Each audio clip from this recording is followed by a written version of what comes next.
การเกิดเป็นมนุษย์เป็นเหตุให้เกิดความทุกข์ความทุกข์เกิดจากการเกิดเป็นมนุษย์มนุษย์จึงประสบแต่คำว่าความทุกข์ทุกลมหายใจดังคำว่าเกิดก็เป็นทุกข์แก่ก็เป็นทุกข์เจ็บก็เป็นทุกข์ตายก็เป็นทุกข์ความทุกข์ทั้งหลายมันเกิดจากเราขาดสติเมื่อเรามีสติเราก็จะรู้มันและเราก็จะอยู่เหนือมัน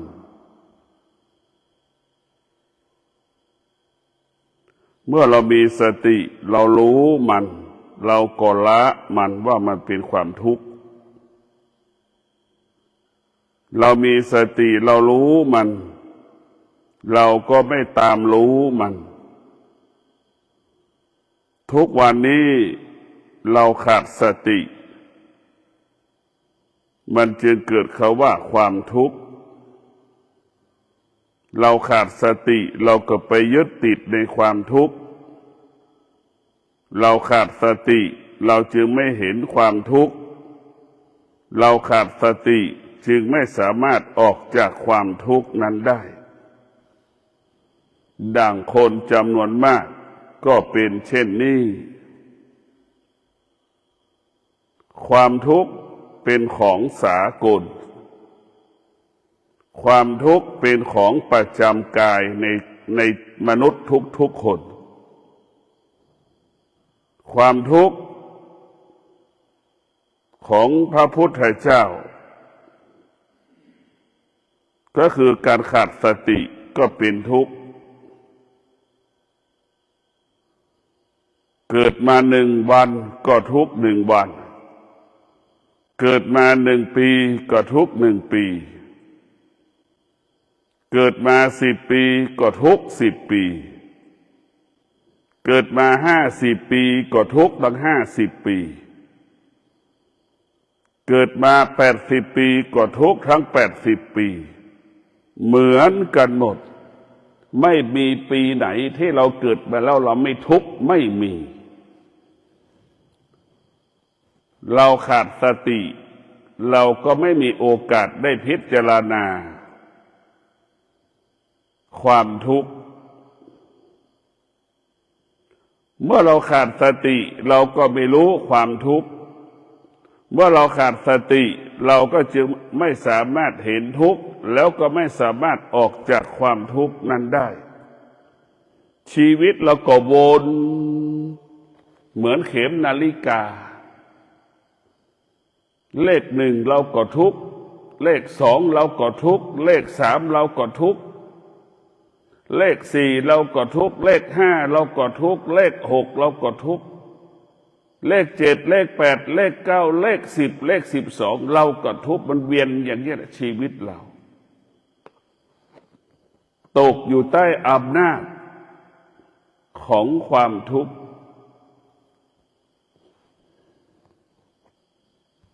เราไม่ได้คิดพิจารณาที่จะแก้ไข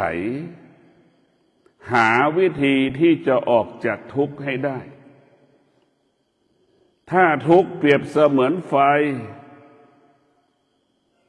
ถ้าทุกข์เปรียบเสมือนไฟเรารู้ว่าไฟมันร้อนก็ไม่มีใครที่จะไปจับไฟถือไฟนั้นไว้รู้ว่าไฟมันร้อนก็ไม่มีใครคนไหนที่อยู่ใกล้ไฟว่าไฟมันร้อน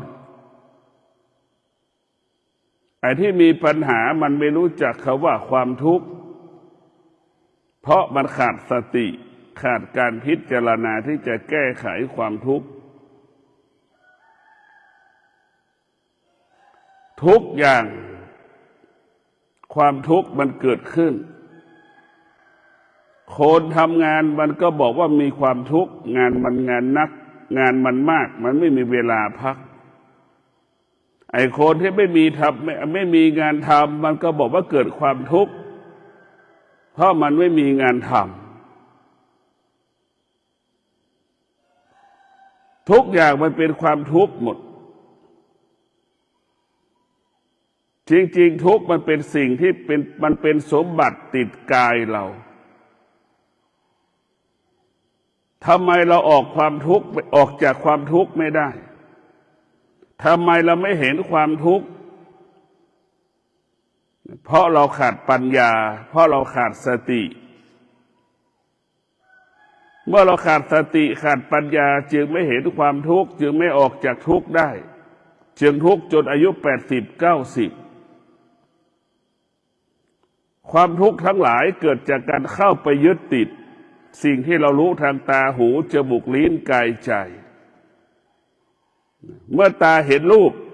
ตาไปยึดติดในรูปนั้นก็เป็นทุกข์เนี่ยความทุกข์ก็เกิดขึ้นที่ตาเห็นไหมเมื่อหูได้ยินเสียงหูก็ไปยึดติดในเสียงก็เป็นทุกข์อีกอันนี้แหละคือทำให้เราเป็นทุกข์ทั้งสิ้นจมูกสัมผัสกับกลิ่นไปยึดในกลิ่นก็เป็นทุกข์อีกลิ้นสัมผัสถูกต้องกับรสชาติอาหารรสชาติผลไม้น้ำต่างๆเราเข้าไปยึดติดมันก็เป็นทุกข์อีกเห็นไหมความทุกข์มันจึงเกิดจากตาหูจมูกลิ้นกายและใจของเราเพราะเราเข้าไปยึดติดมันที่เราเข้าไปยึดติดก็เพราะเราไม่เคยพัฒนาที่จะแก้ไขมันก็เพราะพ่อแม่เราเป็นอวิชชาเนี่ยเห็นไหมพ่อแม่เกิดจากอวิชชาพ่อแม่มีอวิชชาเราเกิดจากท้องพ่อท้องแม่เราก็กลายเป็นทุกข์ดังแม่ทุกข์แบบไหนลูกก็ทุกข์แบบนั้นแหละแม่เกิดมาตั้งแต่เด็กแม่ก็รู้สึกว่าเป็นทุกข์จนแก่แม่ก็รู้สึกว่าเป็นทุกข์ลูกก็เป็นเช่นนั้นเพราะมันเกิดจากอวิชชาคือการไม่รู้เมื่อเราไม่รู้เราจะเป็นทุกข์เราก็ไปจับไฟซ้ำๆซักๆเหมือนเด็กเกิดมา100 ครั้งไม่รู้ว่าไฟมันร้อนก็ไปจับมันก็ร้อนแบบนั้นแหละมันก็เกิดอาการแสดงอาการนะเพราะฉะนั้นพวกเราทั้งหลายเจ้าชายสิทธัตถะเมื่อดำรงตำแหน่งเป็นกษัตริย์จึงเกิดอาการสำแดงอาการเกิดความเบื่อหน่ายในการเป็นกษัตริย์เกิดความเบื่อหน่ายในการครองเรือนเกิดความเบื่อหน่ายในการเกิดมาเป็นมนุษย์จนถึงที่สุดเจ้าชายสิทธัตถะจึงหนีออกบวชเห็นทุกข์ว่าการครองเรือนเป็นเหตุให้เกิดความทุกข์การเป็นกษัตริย์เป็นเหตุให้เกิดความทุกข์การมีฐานะตำแหน่งเป็นเหตุให้เกิดความทุกข์เห็นอาการของข้าทาสบริวารเกิดแก่เจ็บตายสภาวะจิตเจ้าชายสิทธัตถะก็เห็นว่าเป็นทุกข์เจ้าชายสิทธัตถะเห็นทุกข์จึงออกจากทุกข์เจ้าชายสิทธัตถะจึงได้พ้นทุกข์ออกบวชบำเพ็ญเพียรจนถึงที่สุดได้บรรลุธรรมเป็นพระพุทธเจ้าเพราะฉะนั้นพวกเราทั้งหลายธรรมะของพระพุทธเจ้าก็หมายถึงศีลสมาธิปัญญาเป็นรากฐานเป็นแก่นเป็นสาระท ที่เราจะนำเอาศีลสมาธิปัญญามากำกับมากำหนดมาควบคุมการดำเนินชีวิตการปฏิบัติหน้าที่การปฏิบัติธรรมของเราเพื่อให้กายวาจาใจเราสมบูรณ์สมดุลเพื่อให้กายวาจาใจเราอยู่กับศีลสมาธิปัญญาให้กายวาจาใจเราคิดพูดและกระทำให้ประกอบไปด้วยศีลสมาธิปัญญา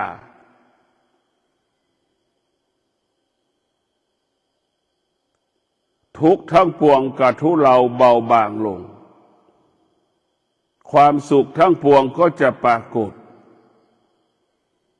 จนถึงที่สุขทุกข์ไม่เกิดกลายเป็นความสงบเมื่อสุขทุกข์ไม่มีสุขไม่มีทุกข์ไม่เกิดแปลสภาพมาเป็นความสงบเมื่อเราดำรงตนด้วยศีลสมาธิปัญญาและเบื้องต้นจะมีสุขจะมีทุกข์จนถึงที่สุดสุขทุกข์ไม่เกิดสุขทุกข์ไม่มีกลายเป็นความสงบ เมื่อความสงบปรากฏเราจึงรู้ว่าความสงบเป็นสิ่งที่มีค่า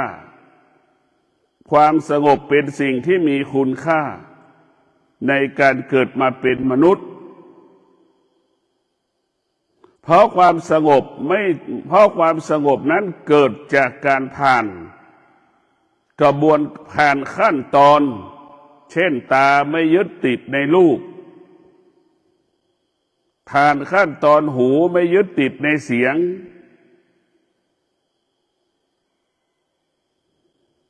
เราจมูกไม่ยึดติดในกลิ่นลิ้นไม่ติดในรส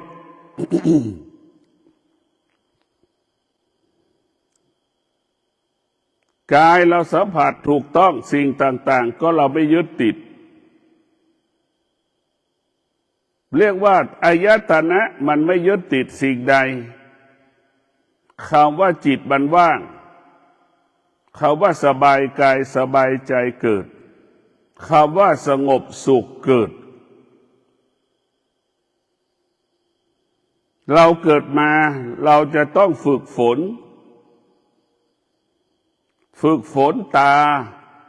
ฝึกฝนหูฝึกฝนจมูกฝึกฝนลิ้นฝึกฝนกายฝึกฝนจิต เราจะต้องพัฒนาสิ่งเหล่านี้ตาของมนุษย์หากไม่ได้รับการฝึกฝนมันก็เหมือนตาของควายตาของหมาเหมือนกันมันก็เห็นแบบหมาที่มันเห็นสภาพของหมาสภาพของควายตาของคนที่ไม่ได้ฝึกก็เป็นเช่นนั้นเห็นตามที่มนุษย์มันจะต้องการลบรู้สิ่งที่มันรู้สิ่งมันเห็นจะเป็นเช่นนั้นเมื่อเราไม่ได้ฝึกตาเรานี่ก็ไปหลงทุกสิ่งทุกอย่างเหมือนคนขึ้นห้างเห็นไหมตาไปเห็นรูปไปพารากอนไปเซ็นทรัลไปศูนย์การค้าไปตลาดเมื่อตาไปเห็นถ้วยช้อนก็อยากได้ถ้วยได้ช้อนเมื่อตาไปเห็นรองเท้าก็อยากได้รองเท้าเห็นไหมมันเข้าไปยึดติดทุกอย่างมันเป็นบ่อเกิดแห่งความทุกข์ทั้งสิ้นตาไปเห็นเสื้อผ้าก็อยากได้เสื้อผ้าตาไปเห็นต้นไม้ก็อยากได้ต้นไม้นี่แหละคือตามาไปยึดติดหมดไปเห็นเครื่องประดับก็อยากได้เครื่องประดับตาของเราเมื่อตาไปเห็นหนุ่มสาวก็จะไปหลงซึ่งกันและกันอยากได้อยากชอบซึ่งกันและกันเห็นไหมนี่ตามันไม่ได้ฝึกมันก็จะเป็นอย่างนี้มันหลงทุกอย่างมันยึดติดทุกอย่างมันสะสมสิ่งที่มันรู้สะสมที่มันยึดติดเห็นไหมมาวันหนึ่งมันแยกไม่ได้แยกไม่ออก ก็เพราะตาเราไม่เคยพัฒนาตามันเป็นตาของผู้ไม่ได้ฝึกฝนตามันเป็นตาของผู้ไม่รู้เมื่อตาเป็นของผู้ไม่รู้มันจึงยึดติดทุกสิ่งทุกอย่างตรงกันข้ามถ้าเราเกิดมาแล้วได้ฝึกฝนจิตได้ฝึกฝนจิตจิตก็คือตาตาก็เป็นส่วนหนึ่งของจิตจิตก็เป็นส่วนหนึ่งของตาเมื่อเราฝึกฝนตาทุกวันทุกวันทุกวันทุกวันให้ตานั้นเป็นผู้รู้ตาไปเห็นรองเท้าเนี่ยตาก็ไม่อยากจะได้รองเท้าหรอกก็แค่รองเท้าเราก็มีเนี่ยใส่ก็แค่ไม่ให้มันเจ็บเท้ามันก็คิดแค่นี้สวยงามจะไม่เกิดเสื้อผ้าไปสวนเสื้อผ้ามันก็ไม่อยากได้เสื้อผ้ามันก็รู้เฉยๆเสื้อผ้าที่บ้านก็ยังมีอยู่มันก็จะคิดแบบนี้ไปสวนที่ร่มมันร้อนตาก็เห็นร่มอยู่มันก็จะบอกว่าร่มในบ้านก็ยังมีอยู่พอใช้ได้อยู่ซ่อมแซมได้อย่างนี้ตาผู้รู้ก็จะเป็นแบบนี้จะไม่ยึดติดเห็นเครื่องประดับตามันก็จะบอกค่าของคนไม่อยู่ที่เครื่องประดับความสวยงามไม่ได้อยู่ที่เครื่องประดับตามันเป็นตาผู้รู้มันก็จะบอกว่าค่าของเราอยู่ที่เรามีสติเมื่อเรามีสติเราทำงานไม่ผิดพลาดทำงานไม่ผิดพลาดการเป็นคนก็เกิดตรงนี้และการเป็นลูกจ้างเราก็มีค่าอยู่ตรงนี้แหละทำงานไม่ผิดพลาดค่าของเราตามันก็รู้แบบนี้ตาถ้ามันเป็นตาของผู้รู้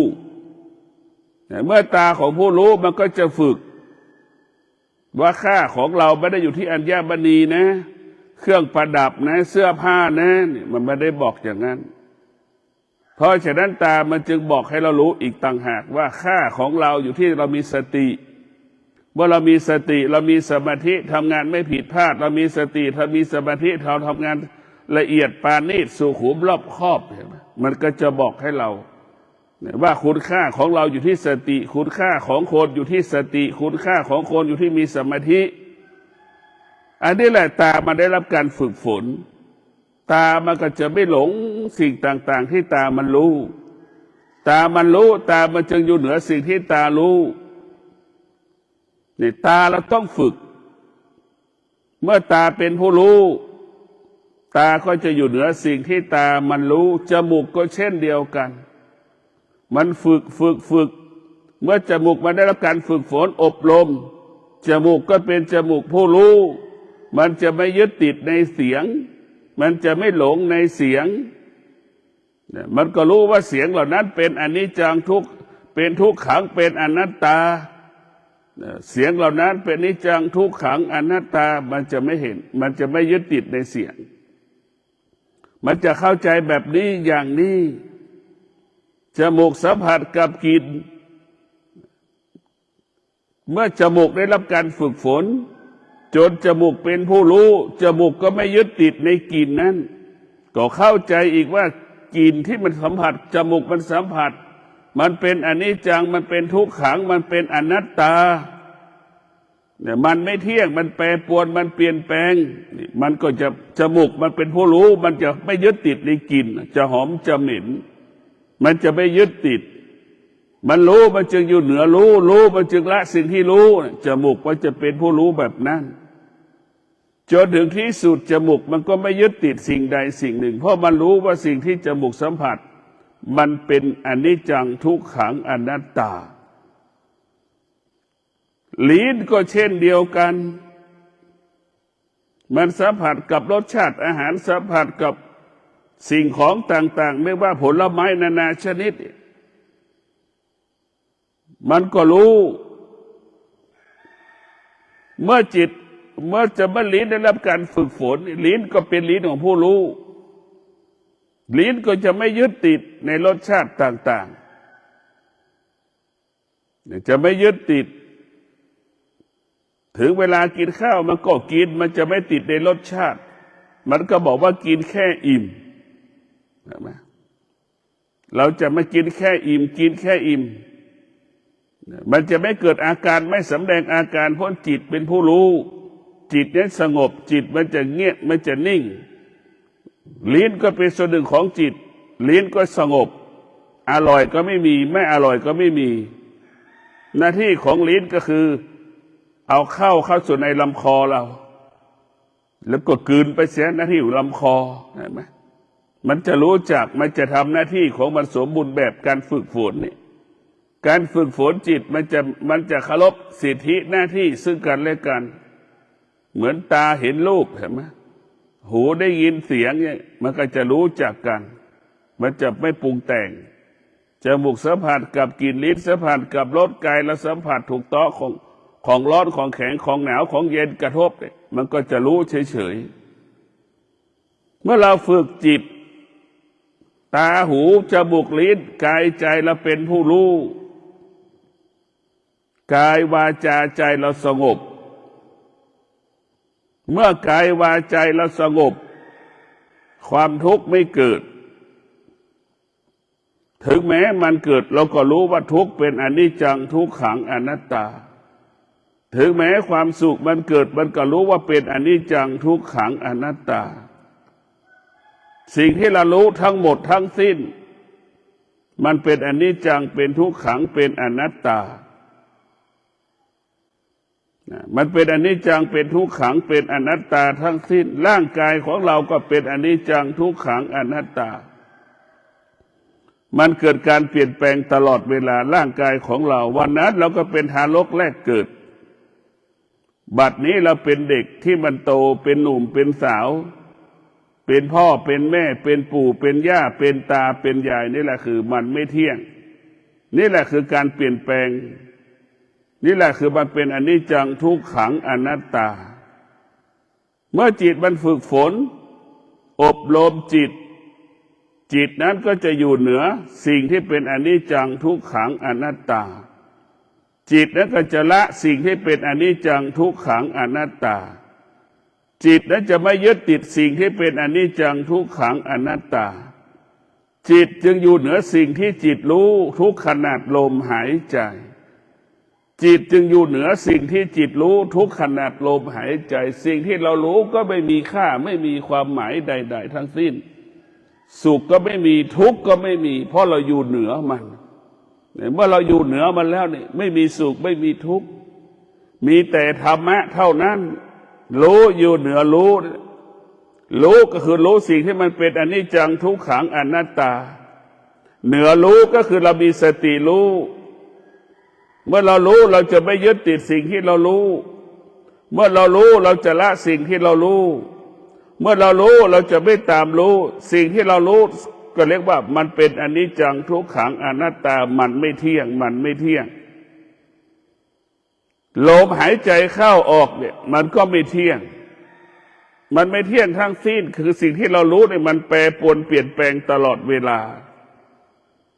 เราจะไม่เข้าไปยึดติดสิ่งที่เรารู้เนี่ยพวกเราทั้งหลายต้องมีสติพิจารณาเราถูกคนหลอกก็เพราะเราไปยึดติดในเสียงนั้นประกอบไปด้วยความโลภความโกรธความหลงเห็นไหมกิเลสมันจึงรู้เรื่องกิเลสก็คือไอ้คนหลอกของเรานั่นแหละที่เราบอกคอเซ็นเตอร์ที่เราเรียกว่าคอเซ็นเตอร์นั่นแหละคือตัวกิเลสที่ใหญ่ที่สุดคือคอเซ็นเตอร์หูมันมีกิเลสก็คือความโลภเมื่อความโลภความอยากปรากฏคนมาพูดคุยเราชวนอารมณ์ธุรกิจจนถึงที่สุดเราก็ถูกหลอกถูกโกงดั่งดีไอคอนดั่งแชร์ลูกโซ่เราก็ถูกหลอกแบบนี้ตลอดเอาอะไรมาเป็นเหตุเอาความโลภมาหลอกความโลภที่เราเรียกว่าเอาเหยื่อปลอมไปล่อปลานั่นแหละเอากิเลสไปหลอกกิเลสเอาความโลภไปหลอกความโลภเราจึงถูกหลอกตลอดเวลาทุกได้ยินทุกวันว่าคอเซ็นเตอร์เป็นแบบนั้นแบบนี้แต่ท้ายสุดเราก็ตกอยู่ใต้อำนาจคอเซ็นเตอร์ตกอยู่ใต้อำนาจกิเลสเพราะความอยากมันเกิดแล้วก็ตกอยู่ใต้อำนาจของความอยากความอยากคือความหายนะที่เผาผลาญทรัพย์สมบัติของเราเผาผลาญชีวิตของเราคือความอยากมันเป็นสิ่งที่น่ากลัวที่สุดเพราะฉะนั้นพวกเราทั้งหลายที่เรามีสติ เรามีสติเราจะต้องฆ่าความอยากเราจะทำลายความอยากเราจะไม่ให้ความอยากนั้นมาเกิดขึ้นที่ตาหูจมูกลิ้นกายใจของเรานี่เรียกว่าอายตนะเนี่ยหากเราไม่ได้รับการฝึกฝนอายตนะของเราก็เป็นผู้ไม่รู้ก็เหมือนควายมันไม่รู้เหมือนหมามันไม่รู้นั่นแหละจะเป็นเช่นนั้นเหมือนงัวเหมือนควายเหมือนช้างเหมือนม้ามันก็เป็นผู้ไม่รู้แบบนั้นแต่ถ้าเรารับการฝึกฝนตาหูจมูกลิ้นกายใจรับการฝึกฝนมันก็เหมือนหมาแสนรู้เหมือนควายแสนรู้เหมือนงัวแสนรู้เหมือนช้างแสนรู้เหมือนนกแสนรู้เหมือนสัตว์แสนรู้นานาชนิดนั่นแหละเพราะฉะนั้นพวกเราทั้งหลายไอ้ตัวไม่รู้ก็คือตัวอวิชชาอวิชชาได้จึงปกปิดความจริงตลอดเวลาปกปิดความจริงดังพ่อแม่จำนวนมากไม่เคยบอกให้ลูกว่าการมีครอบครัวมันลำบากพ่อแม่ไม่เคยพูดพ่อแม่ไม่เคยสอนพ่อแม่ไม่เคยบอกว่าการมีลูกมันลำบากขนาดไหนแม่ก็ไม่พูดเวลาลูกแม่เจ็บป่วยนะการมีลูกที่เจ็บป่วยแล้วแม่ก็ไม่ได้บอกได้สอนลูกว่าเวลาลูกไปแต่งงานนะมีลูกจะลำบากขนาดไหนใช่ไหมมันมีอวิชชาไปปกปิดบังหัวใจพ่อและแม่พ่อแม่จึงไม่พูดความจริงให้กับลูกตนเองพอลูกโตลูกก็ไปแต่งงานลูกก็แม่ทุกข์แบบไหนลูกก็ทุกข์แบบนั้นแหละแม่ลำบากแบบไหนลูกก็ลำบากแบบนั้นแหละแม่ทรมานกายใจแบบไหนลูกเมื่อแต่งงานไปแล้วมีลูกมีหลานก็ทุกข์ทรมานแบบนั้นแหละ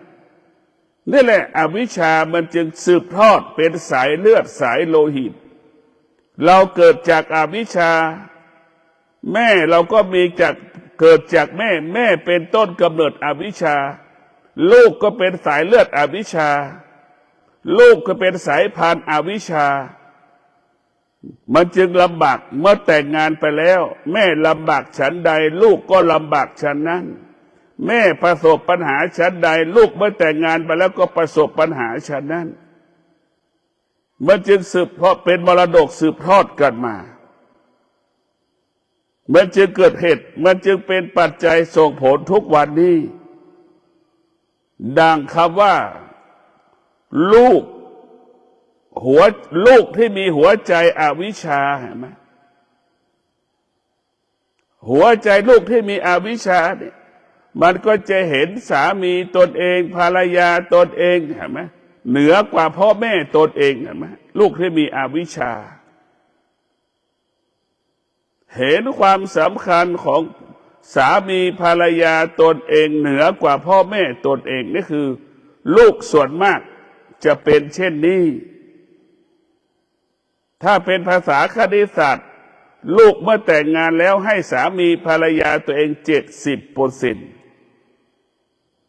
ให้พ่อแม่ 30% คือให้เวลาให้ความสนใจพ่อแม่ 30% นึกดูนี่แหละลูกที่มีอวิชชาจึงเห็นสิ่งอื่นเห็นความไม่เป็นจริงไม่เห็นความเป็นจริงไม่เห็นความเป็นจริงจึงให้ความไม่เป็นจริงไปเห็นสามีตนเองภรรยาตัวเองสำคัญกว่าพ่อแม่ตนเองนี่แหละคือลูกที่มีอวิชชาก็จะเป็นเช่นนี้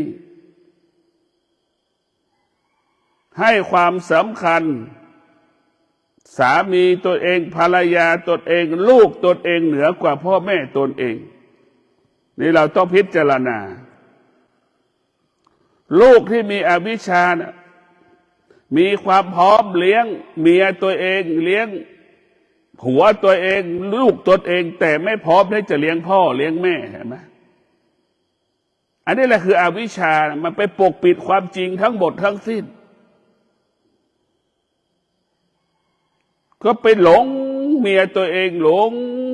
ผัวตัวเองไปหลงลูกตัวเองทั้งที่เราก็มีแม่อยู่เราก็ยังมีพ่ออยู่พ่อเราก็เป็นอยู่ปัจจุบัน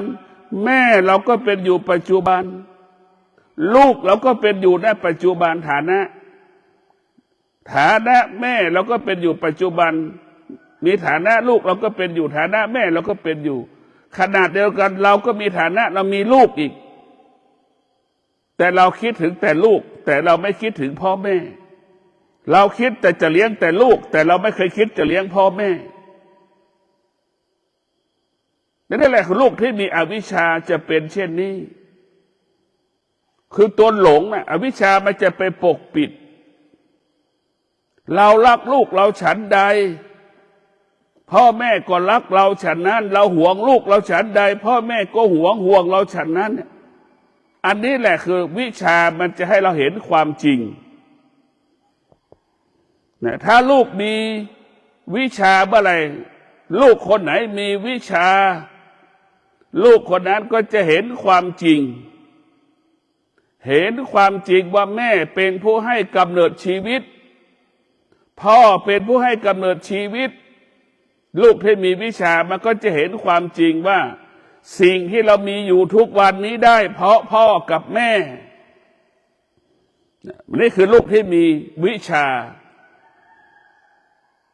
ลูกที่มีหัวใจอวิชชาจะไม่หลงสามีตนเองจะไม่หลงภรรยาตนเองจะไม่หลงลูกตนเอง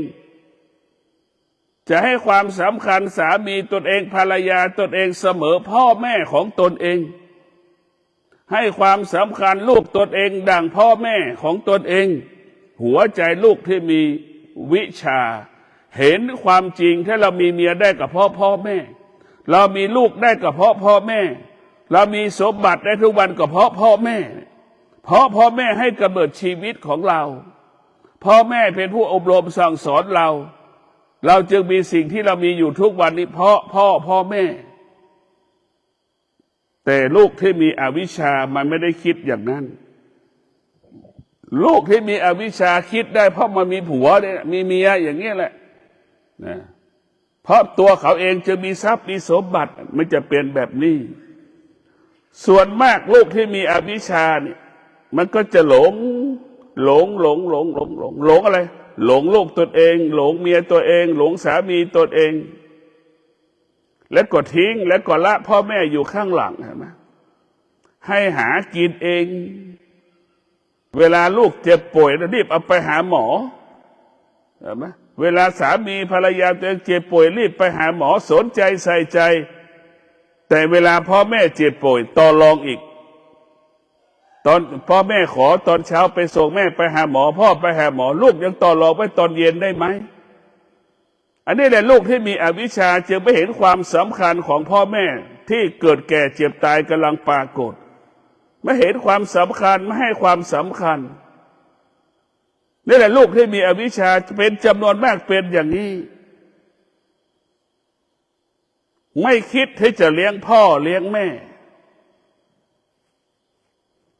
ไม่ได้คิดที่จะเลี้ยงพ่อเลี้ยงแม่ถึงแม้คิดได้แต่ความคิดแต่ไม่ได้ลงมือปฏิบัติมันก็เท่ากับเราไม่พร้อมที่จะเลี้ยงพ่อเลี้ยงแม่พ่อแม่เจ็บป่วยลูกส่วนมากก็ไม่พร้อมที่จะดูแลพ่อแม่เพราะฉะนั้นพวกเราทั้งหลายอวิชชามันปกปิดความจริงไม่ให้เราเห็นความจริงเราต้องมาฝึกฝนจิตให้จิตเราถอนอวิชชาทั้งหมดทั้งสิ้นเราจะต้องถอนอวิชชาออกไปจากจิตเราจะต้องตัดถอนอวิชชาทั้งหลายออกไปจากจิตเราให้ได้เราจะต้องน้อมนำเอาวิชาคือความจริงวิชาปัญญาว่าด้วยเรื่องความจริงเราจะต้องกตัญญูต่อบิดามารดาเราจะต้องให้ความสำคัญต่อบิดามารดาของตนเองนี่เราจะต้องให้ความสำคัญเราจะต้องให้ความสำคัญเราจะต้องให้หัวใจเรามีวิชาให้เห็นความจริงเรามีทรัพย์มีสมบัติพ่อแม่เรามีสามีมีภรรยามีอาชีพตำแหน่งการงานกับพ่อแม่เราจบการศึกษากับพ่อแม่สิ่งที่เรามีอยู่เป็นอยู่ปัจจุบันกับพ่อแม่ให้ชีวิตเราพ่อแม่ให้วิชากับเราให้ความจริง อดทนชนะสำเร็จแม่ก็สอนลูกตลอดเวลาอดทนชนะสำเร็จมีวิริยะภาคเพียรจึงแก้ปัญหาได้จะพัฒนาได้ก็เพราะวิริยะภาคเพียรจะแก้ปัญหาสำเร็จได้เพราะความอดทนนี่แหละพ่อแม่คือเป็นสอนให้เรารู้เรื่องความจริงพ่อแม่จึงสอนวิชาให้กับลูกลูกที่มีวิชาจะให้ความสำคัญพ่อแม่ตนเองดังสามีตนเองภรรยาตนเองจะให้ความสำคัญเช่นนั้นก็ขอความสุขสวัสดีจงเกิดแก่ท่านทั้งหลายให้ถอนอวิชชาออกจากจิตใจน้อมนำเอาวิชาไว้ในจิตใจเมื่อหัวใจเรามีวิชาเราจะเห็นความจริงรู้ความจริงรู้ความเห็นความจริงเราจะรู้ความจริงเราจะดูแลพ่อแม่ของตนเองดูแลพ่อแม่ตนเองดังลูกตนเองดังสามีภรรยาตนเองจะมีสติรู้มีสติเลี้ยงดูบิดาบรรดามีสติเลี้ยงพ่อเลี้ยงแม่มีสติจะดูแลผู้มีพระคุณชีวิตของเราจะมีสติดูแลผู้มีพระคุณก็ขอให้ท่านทั้งหลายมีสติในการดำเนินชีวิตของเราจะอยู่เย็นเป็นสุขเกิดความสงบสุขได้ก็เพราะวิชาจึงนำมาซึ่งความสุขความเจริญความรุ่งเรืองอาชีพหน้าที่การงานขอเจริญพร